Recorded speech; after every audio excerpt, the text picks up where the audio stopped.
Right now, as you are watching this, a massive weather pattern shift is barreling toward the United States, and it is going to change everything about the next 2 weeks. I am not exaggerating. The polar vortex has split into two pieces. A sudden stratospheric warming event is sending shock waves down through the atmosphere, and what that means for you, no matter where you live in America, is that winter is not over. Not even close. Here is what nobody is telling you. The models are now showing not one, not two, but potentially 4 separate storm systems crashing across the country during just the first 7 days of April. We are talking tornadoes, baseball-sized hail, damaging winds topping 75 miles per hour, heavy snow, freezing rain, and temperature swings of 30 degrees in a single day. And the worst part? The areas about to get hit the hardest are the same communities that were just devastated by severe weather barely 2 weeks ago. Now stay with me, because at the 5-minute mark, I am going to give you the exact hour-by-hour timeline of when these storms hit your state.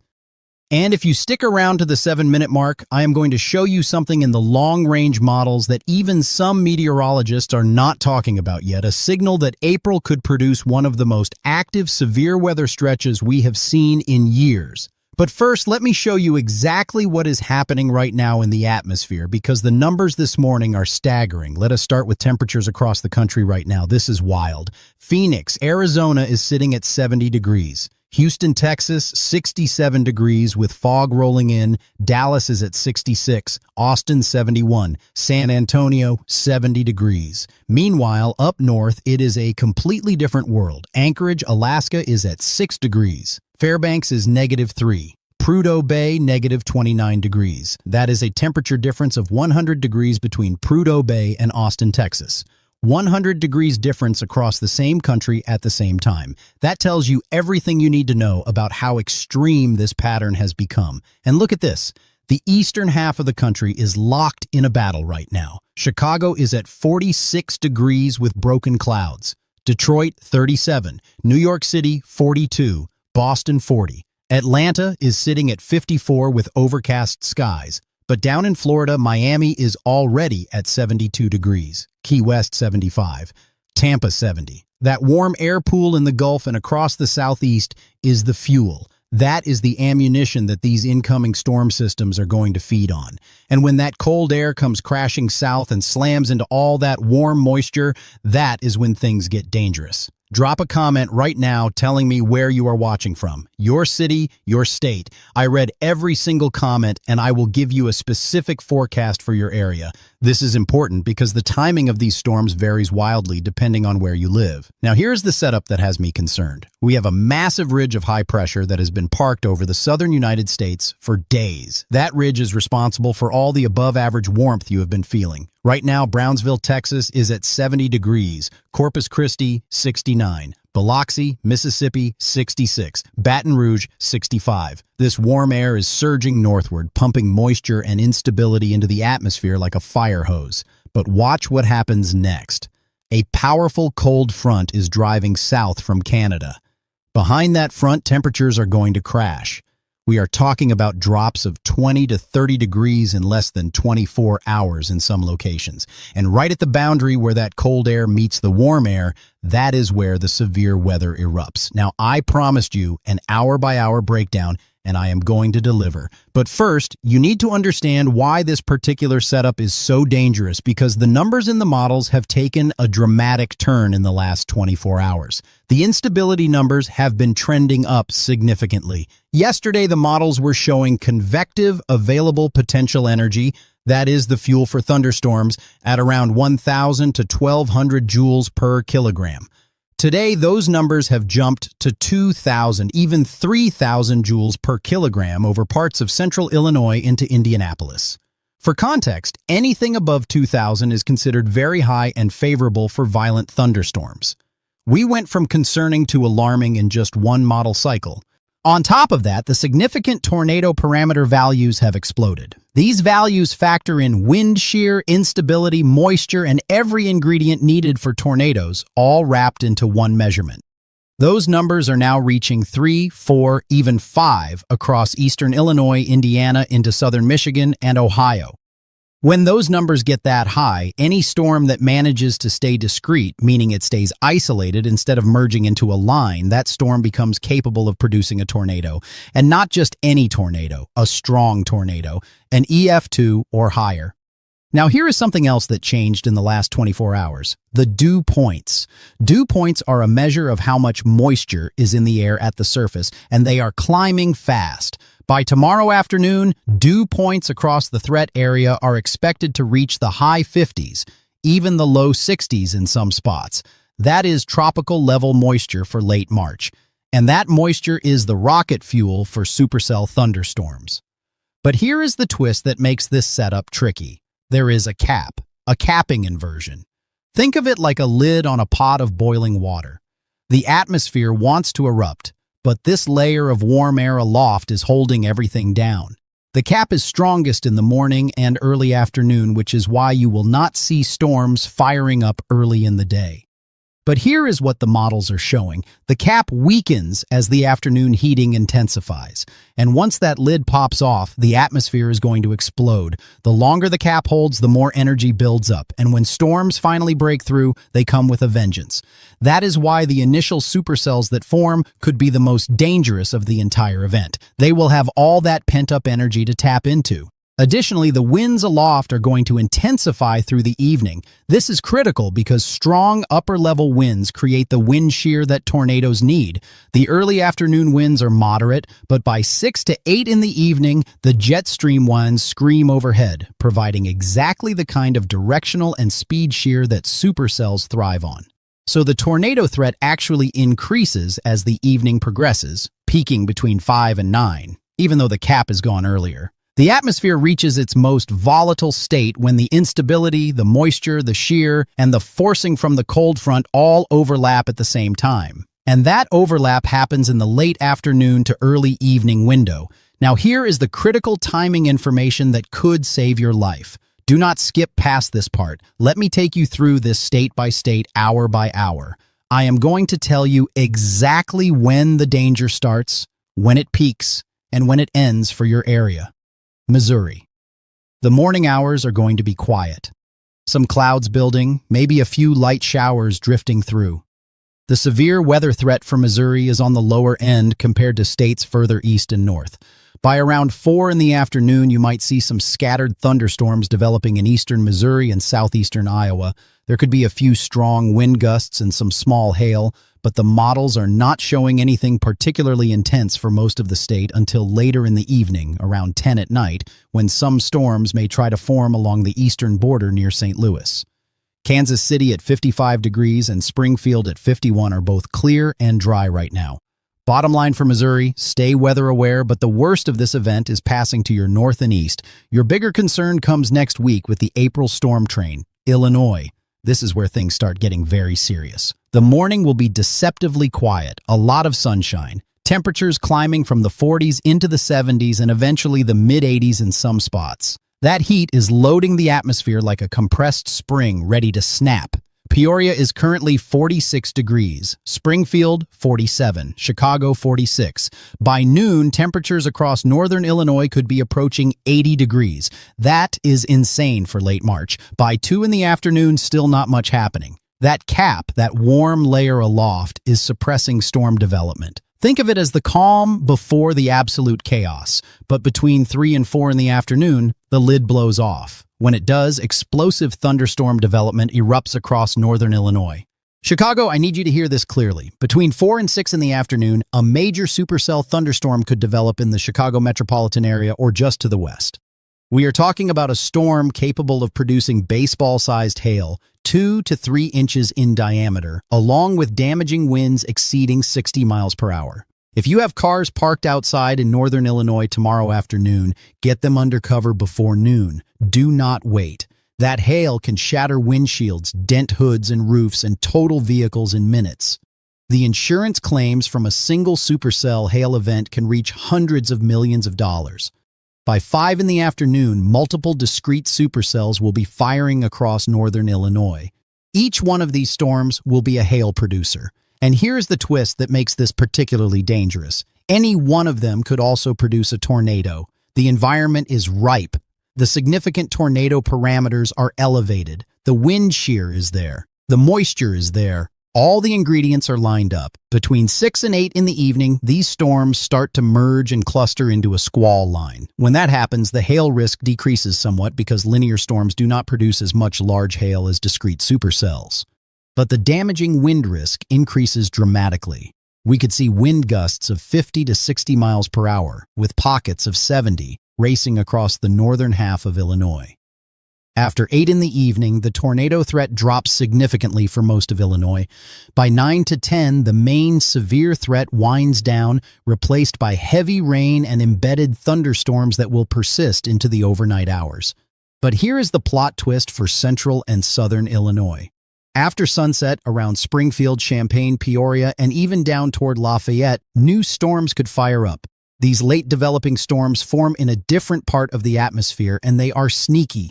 Any storms forming after dark carry at least a low-end tornado risk. They move fast, they are hard to see, and people are letting their guard down because they think the storms have passed. Keep your weather radio on all night. Indiana. Listen carefully, because this is the state at the center of the most dangerous weather in this entire event. I cannot stress this enough.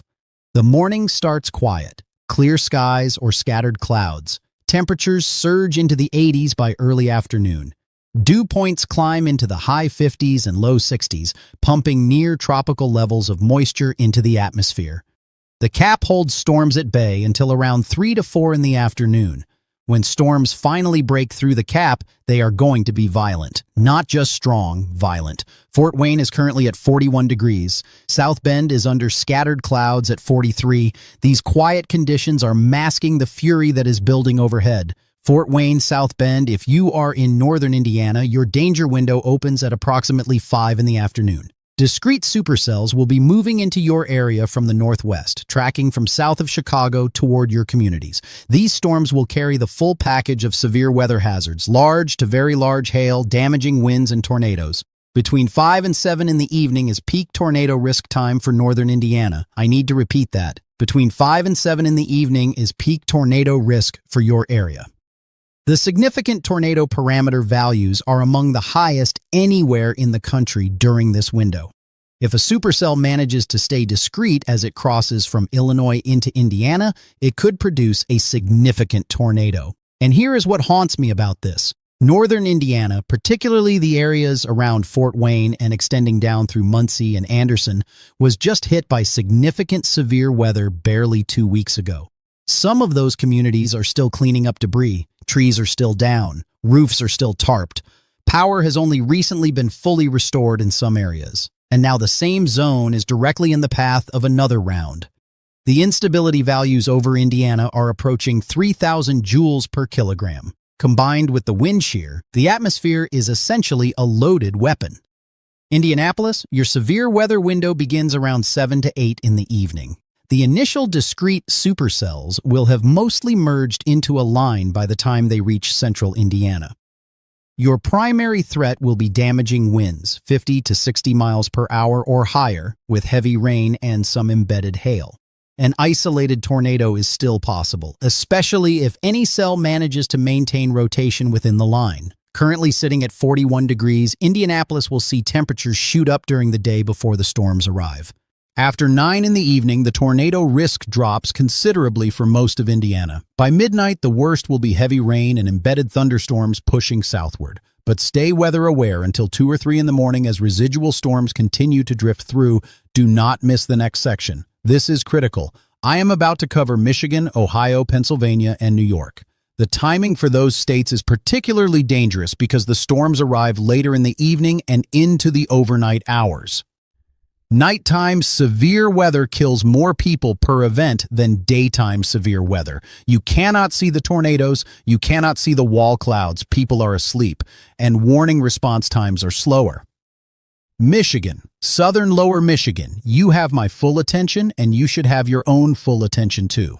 The severe weather threat has crept northward into your territory over the last 24 hours, and the models are now showing some of the most intense storm signatures of this entire event right across your communities. Grand Rapids is 39 degrees right now, Kalamazoo 40, Detroit 37, Lansing 38.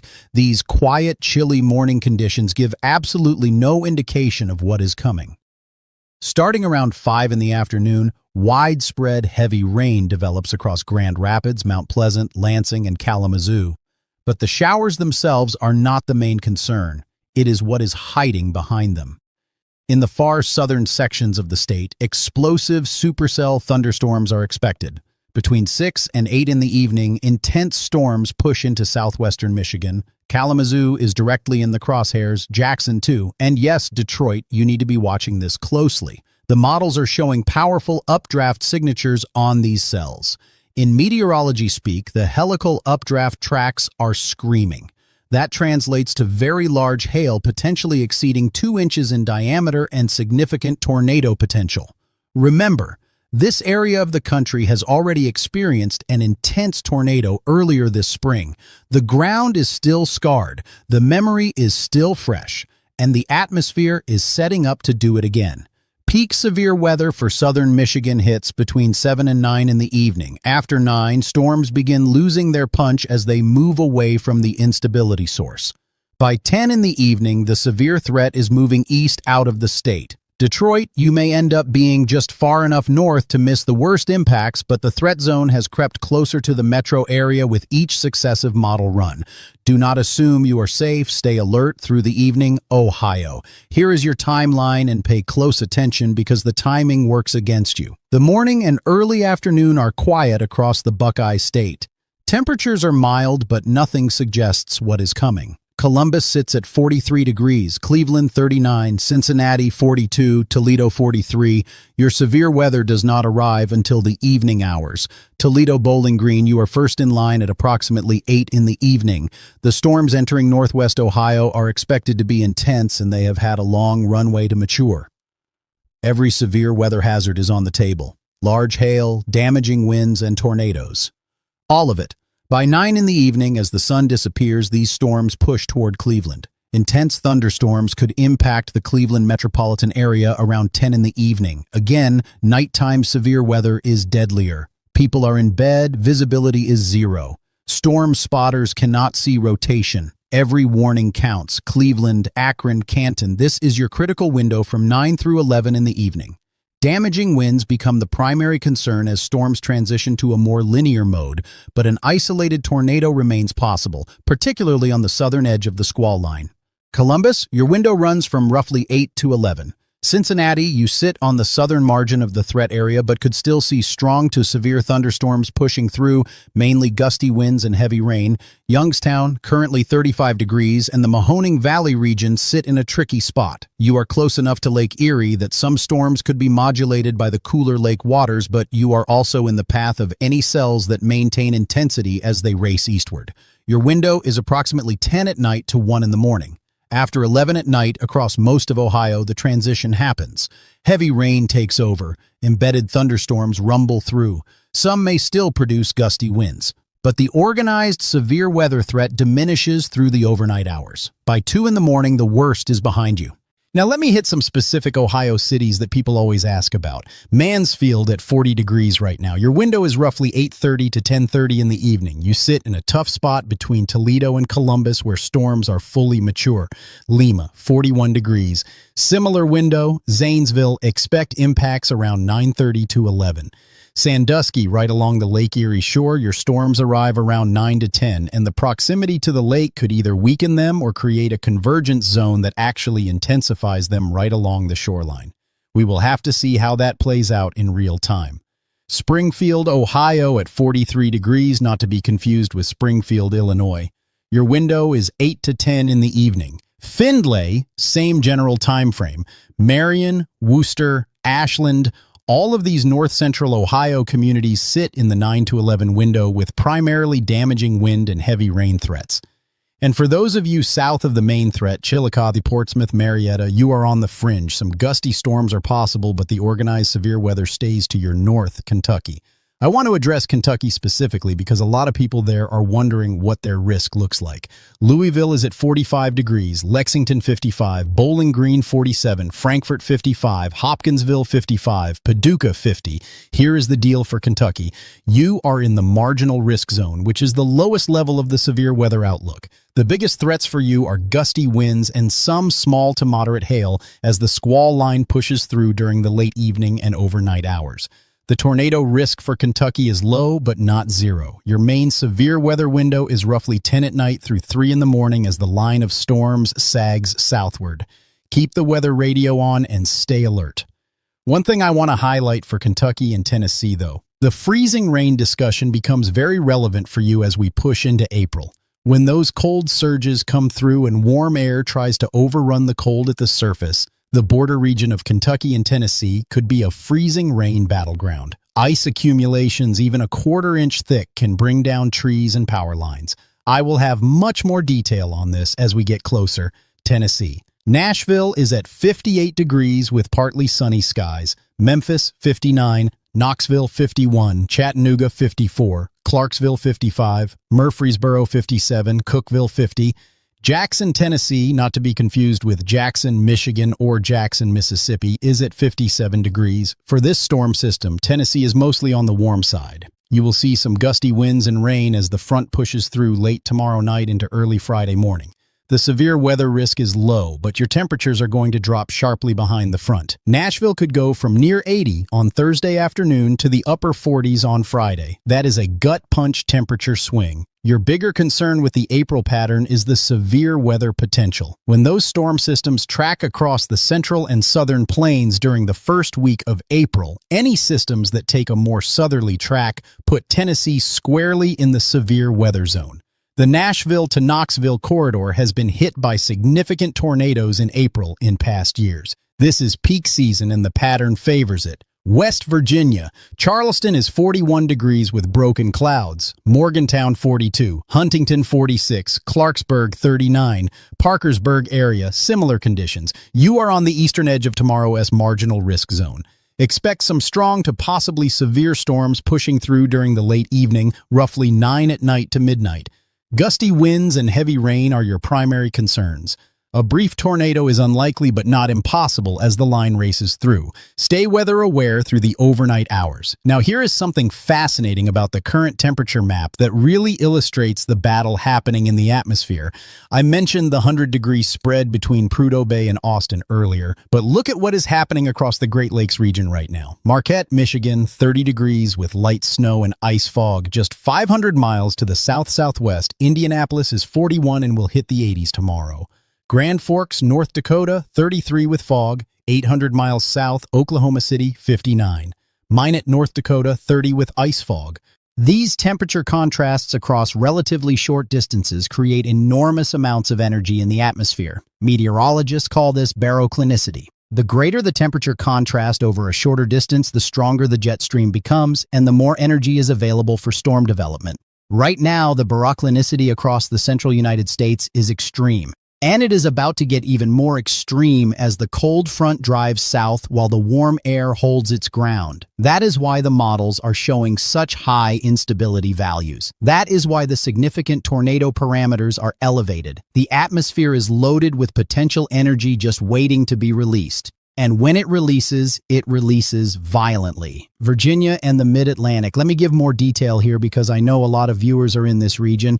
Washington, D.C., 41 degrees with partly sunny skies. Baltimore, 41. Norfolk, 45. Virginia Beach, 46. Charlottesville, 39. Fredericksburg, 46. Harrisburg, Pennsylvania, 41. Wilmington, Delaware, 43. Dover, 42. For this particular storm system, the Mid-Atlantic is not in the main severe weather zone. You will see the cold front push through Friday, bringing rain and a sharp temperature drop. Gusty winds are possible, maybe 30 to 40 miles per hour. There is a very low-end, severe weather risk for eastern Virginia and the Outer Banks of North Carolina on Friday afternoon, mainly for damaging wind from an isolated stronger storm, but nothing widespread. However, and this is important for Mid-Atlantic residents, the April pattern change does affect you. When those storm systems track across the country, their associated cold fronts extend all the way to the East Coast. And if any of those systems take a more progressive track, the mid-Atlantic and even the Northeast could see significant severe weather. We have seen April tornado outbreaks affect the mid-Atlantic before. It is not common, but it is not unprecedented. New England, Boston, 40 degrees, Hartford, 41, Providence, 39, Portland, Maine, 38, Burlington, Vermont, 35, Concord, New Hampshire, 32, Bangor, 34. New England, you have been largely spared from warmth this spring. While the rest of the country has been dealing with above-average temperatures, you have been stuck in chilly, near-normal conditions. The cold front passes through Friday with rain and blustery winds, but no severe weather expected. Your weekend looks decent with high pressure building in. But here is the thing about the April pattern. As the ridge builds over the eastern United States during the first week of April, some of that warmth may finally reach New England. You could see your first truly warm days of the spring. And with that warmth comes instability. If any storm systems track close enough to the northeast during the active April pattern, severe weather including tornadoes is possible in New England. Rare, but possible. The atmosphere does not care about historical averages, it cares about ingredients. And if the ingredients come together, severe weather can happen anywhere. Now let me also cover Florida in more detail because Florida has its own unique weather concerns. Miami, 72, Fort Lauderdale, 72, West Palm Beach, 69, Boca Raton, 68, Port St. Lucie, 68, Vero Beach, 71, Melbourne, 73, Cocoa Beach, 72, Daytona Beach, 69, Jacksonville, 63, St. Augustine, 63, Orlando, 68, Tampa, 70, St. Petersburg, 69, Sarasota, 73, Fort Myers, 68, Naples, 68, Key West, 75. Florida is warm and getting warmer. The sea breeze thunderstorm season is about to kick into high gear over the next few weeks. For this particular cold front, Florida will see some showers and a brief cool down over the weekend, but nothing severe. The bigger story for Florida is the return of warm, moist Gulf air during the first week of April. When that happens, daily thunderstorm chances become the norm along the Gulf Coast and interior sections. For Panhandle, Florida, Pensacola at 64, Destin at 63, Panama City at 61, and Fort Walton Beach at 65, the April storm systems tracking across the Gulf South could bring more significant severe weather to your area. The Panhandle sits in a zone that can get clipped by severe weather when systems dive south through Alabama and Mississippi, Pennsylvania, and New York. As storms race across Lake Erie, a question hangs in the air. Will the cooler lake waters weaken these storms? It is a legitimate question because cold water destabilizes the boundary layer and can rob storms of their low-level energy. But here is the problem. These storms are not relying entirely on surface heating by the time they reach you. They are being driven by the upper-level jet stream dynamics. So even if they lose some surface-based energy, the wind energy aloft can keep them going. Erie, Pennsylvania, currently 36 degrees, could see strong to severe storms arriving around 10 to 11 tomorrow night. Jamestown, New York, same time frame. Buffalo, sitting at 32 degrees right now, might catch the northern fringe of the activity around midnight. Pittsburgh at 38 degrees and the surrounding western Pennsylvania region face a threat window of approximately 10 at night to 1 in the morning. Winds will be the primary concern. Some storms could produce gusts approaching 60 miles per hour. By midnight to 1 in the morning, most of this transitions into a heavy rain event with embedded thunderstorms across Pennsylvania and western New York. The severe weather risk drops to low but does not hit zero until the small hours of the morning. For the rest of the eastern seaboard, the main impact will be the cold front passage bringing gusty winds and a sharp temperature drop Friday into Saturday. Now comment your city and state below. I want to know exactly where you are watching from so I can respond with specific details. The more people who comment, the more targeted I can make these forecasts.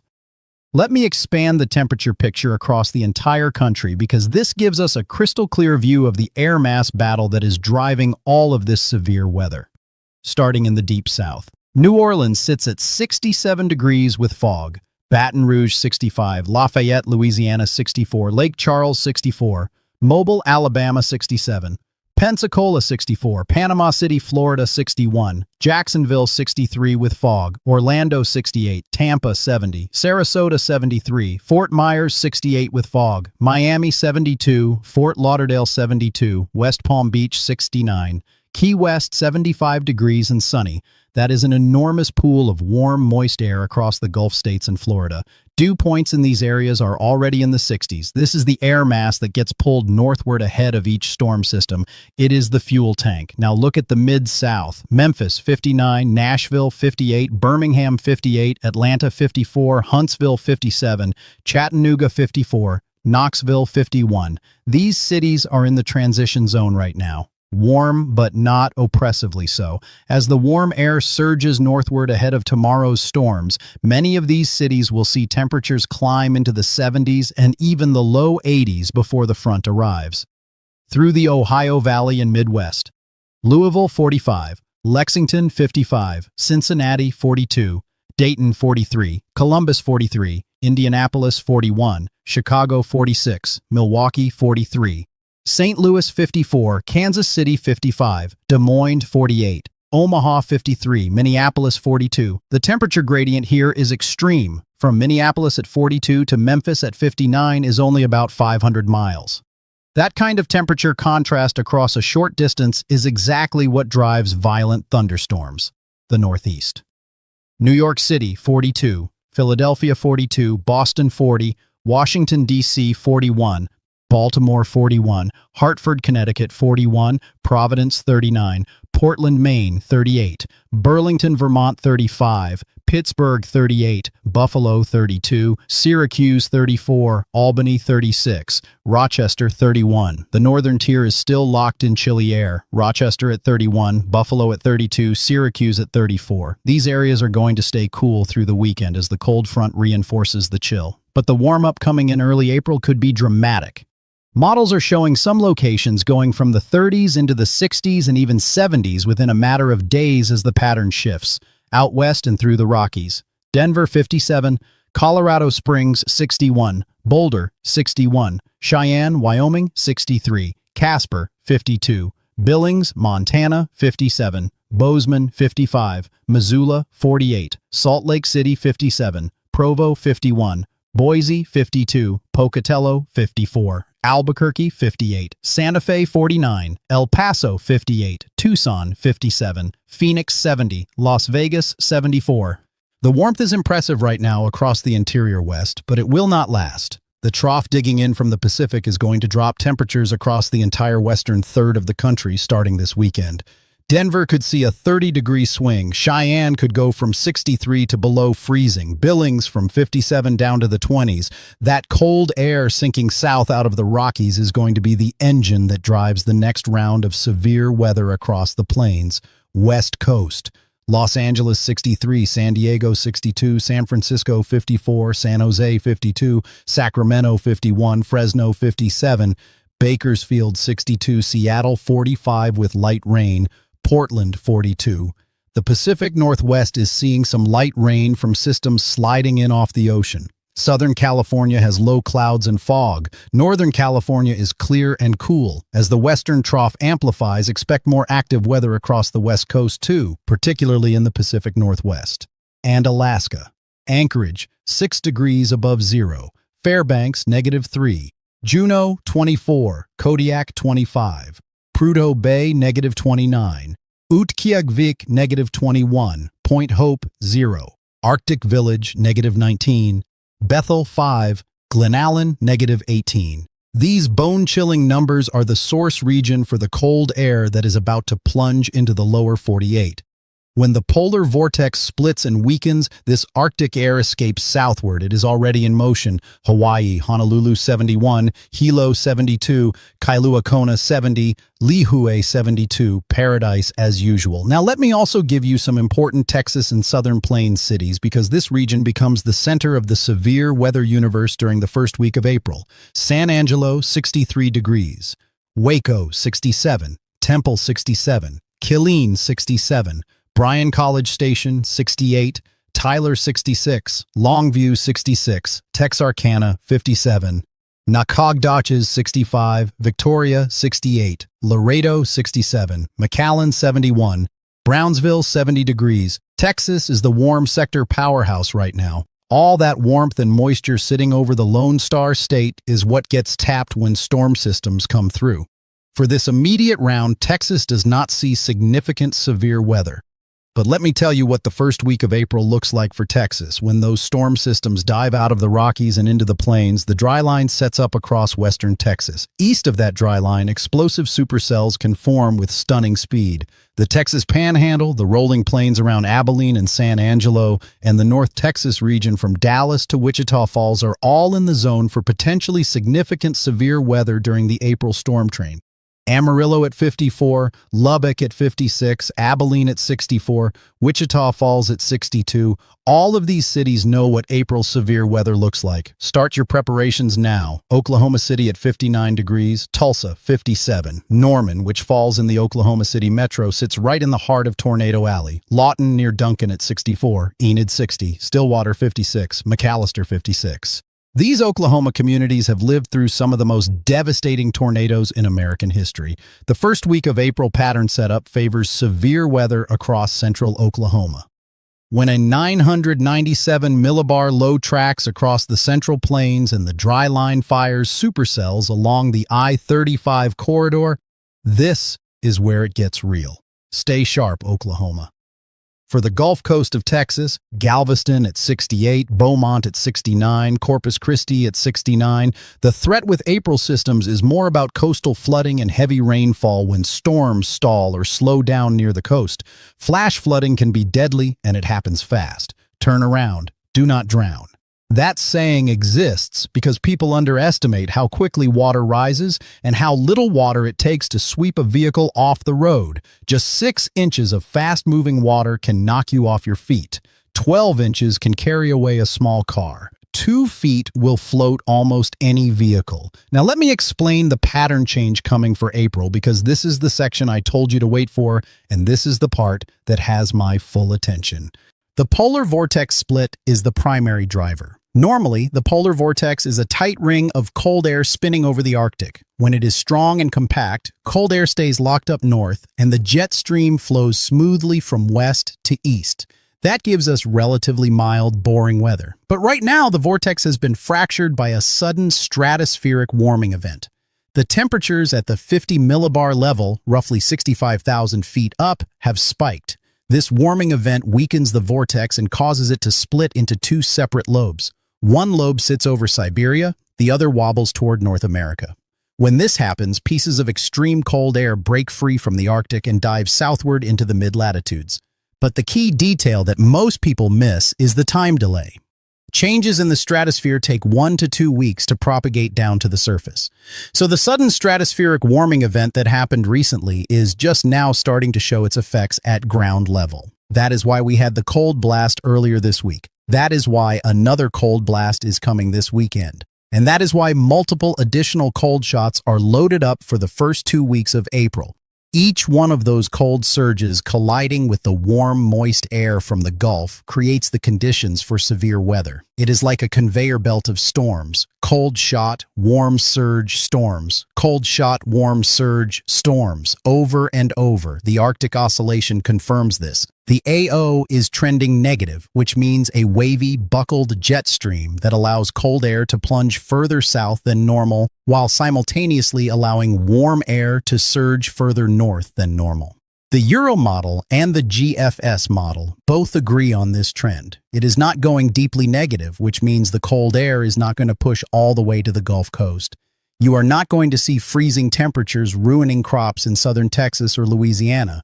But the cold air will reach the Central Plains, the Ohio Valley, the Great Lakes, and the upper Midwest repeatedly through the first half of April. And the northern edge of the warm air mass sitting along the Tennessee, Kentucky, Ohio Valley line is going to be a battleground. The North Atlantic Oscillation is also hovering near neutral to slightly negative. When the NAO goes negative, it means a blocking high-pressure system develops over the North Atlantic. That block acts like a wall, preventing weather systems from moving off to the east as quickly as they normally would. It keeps the pattern locked in place. Storm systems slow down, cold blasts linger longer, and the severe weather zone gets hit again and again by overlapping systems. Now let me lay out the specific timeline for what is coming. This weekend, Friday through Sunday. The cold front sweeps through the East Coast. Temperatures crash, think 20 to 30-degree drops from Thursday to Friday in many areas, but the weekend itself shapes up beautifully. High pressure builds across the eastern United States. Skies clear. Winds calm down. Saturday and Sunday should be gorgeous from the southeast to the northeast. Take advantage of it. Grill out, go for a walk. Play with the grandkids because this window of nice weather is temporary. Let me give you a taste of what the weekend temperatures will look like after the cold front. New York City drops from the low 50s on Thursday down to the upper 30s on Friday morning. Saturday warms back to the mid-40s under sunny skies. A chilly weekend, but a nice one. Philadelphia, same story. Boston could see frost Saturday morning with lows near 30 before warming under sunshine. Atlanta drops from the mid-70s Thursday into the low 50s by Friday evening. Charlotte from the mid-70s Thursday to the upper 40s Friday. Nashville crashes from near 80 on Thursday afternoon to the upper 40s Friday. In the Midwest, where the storms are, Chicago goes from the low 80s Thursday to the upper 30s Friday. That is a 40-degree swing in 24 hours. Indianapolis, same story. Detroit drops from the 70s to the mid-30s. These wild temperature swings are a hallmark of this pattern, and they are going to continue through the first 2 weeks of April. Out west, the cooling trend starts a bit later. Denver holds in the 50s Saturday but starts dropping Sunday into Monday as the trough digs in further. Salt Lake City, similar pattern. Phoenix stays warm through the weekend in the upper 70s to low 80s but could see its first below normal days next week. For the Pacific Northwest, Seattle and Portland continue with their typical unsettled spring pattern. Temperatures in the mid to upper 40s with periodic rain. Nothing extreme, but nothing particularly nice either. The active jet stream overhead keeps the clouds and showers rolling through. Here is the bottom line on the weekend. If you are east of the Rockies, Saturday and Sunday are your golden days. The storms will have passed. The air will be fresh and clean behind the front. Temperatures will be cool but comfortable. Get outside. Enjoy it. Check on your neighbors, especially elderly neighbors who may have been stressed by the severe weather coverage, and use the time to prepare for what is coming next week. Because when Monday rolls around, the pattern starts ramping up again, and by the middle of next week, we could be right back in the same situation we are in today, only with even more energy in the atmosphere and even higher severe weather potential. Monday and Tuesday of next week, a new trough digs over the Rockies. Pacific moisture streams into the western United States. A low-pressure system develops and begins tracking across the northern plains and into the upper Midwest. Scattered severe weather becomes possible by Tuesday, but the exact location is still uncertain. We are watching a zone from the upper Midwest through the Northeast, but honestly, the placement could shift 100 or 200 miles in any direction over the next few days. The tornado risk with this system is conditional, meaning it depends on whether the storm can tap into Gulf moisture, which will depend on how far south its warm front extends. I will have a much better handle on this by Sunday, March 31st into April 1st. This is where the pattern shift really kicks in. The European model shows a strong low-pressure system, 998 millibars, tracking across the Dakotas. That is a beefy storm. On its warm side, to the south and east, thunderstorms erupt. Strong to severe thunderstorms are likely somewhere across the central United States. On its cold side, to the north and west, snow and potentially freezing rain. Yes, snow on the doorstep of April. Winter storms in the northern plains and upper Midwest are very much on the table. April 1st through 3rd. This is the window that has me most concerned in the long-range outlook. The European model shows a parade of low-pressure systems. After the first one clears out, a second system follows with a 997 millibar low cutting further south through the Central Plains. This is a more southern track, which means it can tap into even more Gulf moisture. The potential for widespread severe weather with this system is significantly higher. We could be looking at a moderate to enhanced risk of severe weather across a large swath of the country. And behind that system, another one. And behind that one, yet another. It is a storm train. Systems riding the jet stream like freight cars on a railroad track, one after another across the same geographic corridor. The European ensemble model paints this picture clearly through precipitation forecasts. Between now and next Tuesday, the precipitation outlook is relatively quiet as high pressure builds in. But watch what happens once we cross into April. An enormous swath of heavy precipitation materializes from the southern plains up through the Ohio Valley and into the Great Lakes. That signal represents multiple storm systems tracking across the same areas, each one bringing the potential for tornadoes, large hail, damaging winds, and flooding. The Climate Prediction Center sees it too. Their 8 to 14-day precipitation outlook calls for above-average precipitation across the Great Lakes, the upper Midwest, and parts of the Ohio Valley. Their temperature outlook shows continued warmth across the southern and eastern thirds of the country, with below-average temps in the west as the trough digs in. That is the recipe. Warm and moist to the south and east, cold and dry to the north and west, and storms forming along the boundary. The Storm Prediction Center is already flagging the period from next Monday through at least Wednesday for severe thunderstorm potential. Their discussion notes that southwesterly flow will become increasingly prominent, promoting better atmospheric instability over the northern fringe of the returning moisture. In plain English, that means the Gulf moisture surges north, the atmosphere destabilizes, and severe weather erupts across the heartland. Now, the freezing rain and ice storm potential is a story that is flying under the radar, and it should not be. Here is why. When you have a pattern with repeated cold blasts diving south and warm, moist air surging north, the zone where those air masses meet produces a wedge of warm air aloft with cold air trapped at the surface. Rain falls from the warm layer, passes through the cold layer below, and freezes on contact with every surface it touches. Roads, power lines, trees, bridges, everything gets coated in a layer of ice. Ice storms are arguably more dangerous than tornadoes in terms of total impact to a region. They knock out power to hundreds of thousands of people for days, sometimes weeks. They make every road impassable. They snap trees that fall on houses and cars. And unlike tornadoes, which affect narrow corridors, ice storms can paralyze entire states. The models are showing that as we get into April, a persistent freezing rain threat will exist along the northern edge of each warm surge. The at-risk zone runs roughly from the Tennessee and Kentucky border northward through the Ohio Valley, across the Great Lakes states, and into the upper Midwest. Anytime a cold blast is in place and a warm front tries to push northward, the areas caught in between face ice storm potential. I will break down specific timing and locations for the ice threat as the models sharpen up. But right now, if you live anywhere from central Kentucky northward through Michigan, Ohio, Indiana, Illinois, Wisconsin, or Minnesota, ice storms should be on your radar for the first 2 weeks of April. Now let me cover some additional cities across the country because I know people are watching from everywhere. In the south, Savannah, Georgia, 55 degrees and overcast. You need rain badly. Fire danger has been abnormally high across the southeast. Hopefully some of the April storm systems bring you much-needed moisture, though it may come in the form of thunderstorms. Charleston, South Carolina, 50 degrees and overcast. Same story, very dry conditions. Red flag warnings have been popping up across the Carolinas and Georgia. Any relief rain in April would be welcome. Raleigh, North Carolina, 45 degrees. Your main threat this week is the cold front passage Friday with some gusty winds and a temperature drop. The severe weather stays well to your north and west, but the April pattern change could bring more active weather to the mid-Atlantic and southeast as storm tracks shift eastward. Richmond, Virginia, 39 degrees with scattered clouds. No significant severe weather threat this round. Cold front arrives Friday with rain and cooling, but keep an eye on the first week of April in the plains. Wichita, Kansas, 57 degrees with sun. You are in a favorable position for severe weather development during the April storm train. The southern plains are going to be a key battleground when those systems come through. Oklahoma City, 59 degrees with scattered clouds. Same situation. The classic tornado alley setup could become very active during the first week of April. Oklahoma City has seen this movie before. Be ready. Tulsa, 57 with scattered clouds. Lubbock, Texas, 56.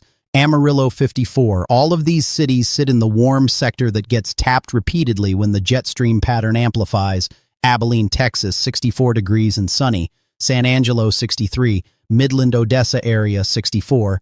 West Texas is warm and dry right now, but the approaching pattern change will start bringing moisture and instability into the region along the Gulf Coast. Galveston, 68 with sun. Beaumont, 69. Lake Charles, 64. The humidity is building. Dew points are climbing. This moisture pool is the energy reservoir for every storm system that comes through for the next 2 weeks. In the northern plains and upper Midwest. Fargo, North Dakota, 39 with mostly cloudy skies. Grand Forks, 33 with fog. Bismarck, 42. Sioux Falls, South Dakota, 42. These areas are in the crosshairs for potential snow events during the first week of April. When those cold blasts come through and moisture is available, heavy snow is on the table. Duluth, Minnesota, 32 degrees. International Falls, 32 with mostly cloudy skies. Bemidji, 40. The far northern tier is holding on to winter stubbornly, and the polar vortex split is going to reinforce the cold there repeatedly through early April. Green Bay, Wisconsin, 38 degrees with scattered clouds. Wausau, 37. Eau Claire, 42. La Crosse, 44. Wisconsin sits right on the boundary between the warm air to the south and the cold air trying to push in from the north. That makes it a key state to watch for the transition from severe thunderstorms on the warm side to snow and ice on the cold side. Now let me give you some final key forecasts for the Mountain West. Rapid City, South Dakota, 51 degrees, another city that could see significant temperature swings. Spring in the northern Rockies is wild. Great Falls, Montana, 51, Helena, 47, Kalispell, 40, Butte, 50. All of these Montana cities are going to see cooler and more active weather as the western trough digs in. Jackson, Wyoming, 41 degrees and clear. Riverton, 49. Sheridan and the Bighorn region will need to watch for accumulating snow during the first week of April. Flagstaff, Arizona, 44 degrees. Even northern Arizona could see snow showers as the trough influence extends southward. Reno, Nevada, 46. Elko, 38.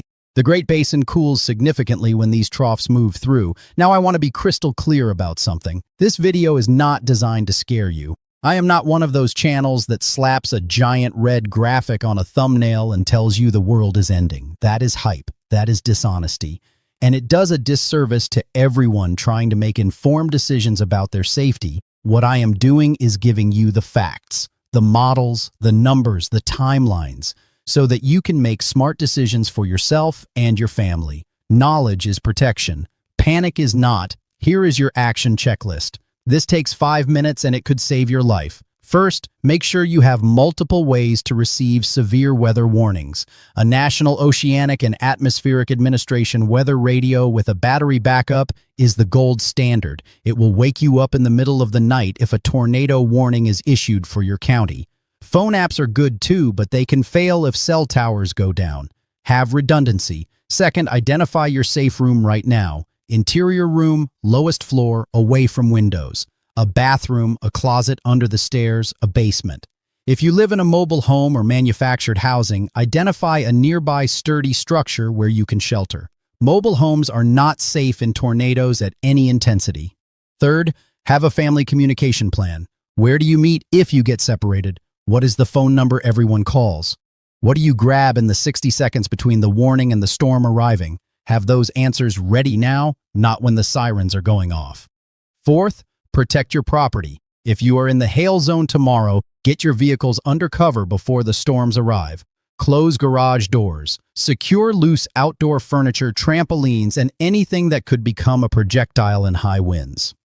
Fifth, charge every device you own tonight. If power goes out tomorrow evening, your phone is your lifeline to weather warnings. Have portable battery packs charged and ready. Let me give you the final recap of what is coming. Tomorrow, Thursday, is the immediate severe weather threat. Target zone is the Midwest. Illinois, Indiana, southern Michigan, Ohio. Timing runs approximately 3 in the afternoon through midnight. Peak severity between 5 and 9 in the evening. Threats include baseball-sized hail, damaging winds to 75 miles per hour, and tornadoes including potential for strong tornadoes EF2 or greater primarily in northern Indiana, southern Michigan, and northwestern Ohio. After the storms, the cold front drops temperatures dramatically. The weekend is beautiful. Enjoy it because it is a brief reprieve. The real escalation begins around March 31st into the first week of April. Multiple storm systems ride the jet stream across the country. Each one carries severe weather potential. The pattern favors tornadoes, large hail, damaging winds, flooding, heavy snow, and freezing rain depending on which side of the storm you are on. This active pattern could persist through the first 2 weeks of April based on the polar vortex behavior and the stratospheric signals. Every time a cold surge collides with Gulf moisture, another round of severe weather fires up. I will be here for every single event. Make sure you are subscribed so you do not miss any updates. When the April storm train starts rolling, I will have hour by hour, state by state, city by city breakdowns just like today. That is my commitment to you. Now, in my next video, I am breaking down the first major April storm system. The models are starting to converge on timing and location. I am seeing some troubling signals for April 1st and 2nd that suggest we could have a significant multi-day severe weather event, multiple states under watches and warnings simultaneously, possible tornado outbreak conditions depending on how the jet stream amplifies. I will have all the details, including city-specific timelines and threat assessments. Comment your city and state below right now. Share this video with everyone you know in the threat zone: Indiana, Ohio, Michigan, Illinois. Send this to your friends, your family, your neighbors. Getting this information out before the storms hit is one of the most powerful things you can do to protect your community. Now, before I wrap up, let me address something that I know a lot of you are thinking. Some of you are looking at your window right now and seeing blue sky and thinking, there is no way severe weather is coming. It is beautiful outside. How can tornadoes happen in 24 hours? That is exactly the problem with severe weather events like this one. The most dangerous severe weather days often start beautiful. Clear skies, warm temperatures, a light breeze, birds singing. It feels like a perfect spring day. And that deceptive calm is what makes people let their guard down. They see the sunshine and think the forecast must be wrong. They decide to leave the car outside because there is not a cloud in the sky. They do not charge the weather radio or review their plan. Then, in a matter of 2 to 3 hours, the atmosphere goes from calm to chaos. Supercells erupt. Hail the size of baseballs falls from the sky. Tornado sirens wail. And people who thought it could not happen are scrambling. Do not be caught off guard. The atmosphere does not care about blue skies at 10 in the morning. It cares about what happens when the ingredients come together at 5 in the afternoon. Let me also address something for people who live outside the immediate threat zone for tomorrow, but are in the April outlook area. If you are in Texas, Oklahoma, Kansas, Arkansas, Louisiana, Mississippi, Alabama, Georgia, the Carolinas, the Tennessee Valley, or really anywhere from the Rockies to the Appalachians, the first 2 weeks of April are going to be active. Start your preparations now. Make sure your homeowner's insurance is up to date. Check your policy. Understand your deductibles. Know what is covered and what is not. Flood insurance is separate from homeowner's insurance in most cases, and there is typically a 30-day waiting period before it takes effect. If you do not have flood insurance and you live in a flood-prone area, look into it now. Do not wait for the water to rise. If you have a storm shelter or safe room, inspect it now. Make sure the door opens and closes properly. Make sure it is not full of stored items that would need to be moved in an emergency. Have flashlights, water, shoes, and a first aid kit inside. If you rely on a basement, make sure the path to the basement is clear. In the chaos of a tornado warning, tripping over clutter on the stairs is a real hazard. For those of you with livestock or outdoor animals, have a plan. You cannot bring 50 cattle into a storm shelter, but you can move them away from structures that could collapse. Open gates so animals can move freely rather than being trapped against fences. Talk to your local extension office about severe weather planning for livestock. For people with mobility challenges or elderly family members, this planning is even more critical. How long does it take to get from the bedroom to the safe room? Is there a plan for power outages if medical equipment depends on electricity? Do you have a generator? Is it fueled up and tested? These are life and death questions when severe weather strikes at night. I also want to address the school situation because several of these April storm systems could impact areas during school hours. If your school district is in the severe weather zone, know what their shelter-in-place plan is. Talk to your kids about what to do if a tornado warning is issued during school. Most schools have well-practiced tornado drills, but reinforcing the message at home matters. Now let me run through some final temperature checks on cities I have not covered yet because I want to make sure everybody watching has their local conditions. In Georgia, Augusta, 52 degrees and overcast. Macon, 54. Columbus, Georgia, 58. Valdosta, 56. Athens, 47. Dalton, 55. Gainesville, Georgia, 48. Savannah, 55. The state is mild but not warm enough to generate local severe weather. Your concern comes in April, in the Carolinas. Greenville, South Carolina, 46. Spartanburg, 46. Columbia, South Carolina, 46. Myrtle Beach, 47. Asheville, North Carolina, 40 degrees. Charlotte, 43. Winston-Salem, 43. Wilmington, 48. Fayetteville, North Carolina 41, Outer Banks, Kitty Hawk 49, Alabama beyond what I have already covered, Tuscaloosa 60, Montgomery 59, Dothan 58, Auburn 55, Huntsville 57, Decatur 49, Florence 59. The warm sector air is already encroaching on Alabama. By tomorrow afternoon, temperatures across the state could reach the upper 70s to low 80s, but the severe weather this round stays to the north. Mississippi, Jackson 57, Hattiesburg 58, Meridian area, similar conditions, Tupelo 59, Oxford 63, Gulfport 59, Biloxi 66, Vicksburg 64. Mississippi is warm and will stay warm through the week. No significant severe weather threat this round, but the April pattern absolutely puts Mississippi in the conversation for severe weather, especially northern Mississippi, where the warm sector interacts with approaching storm systems.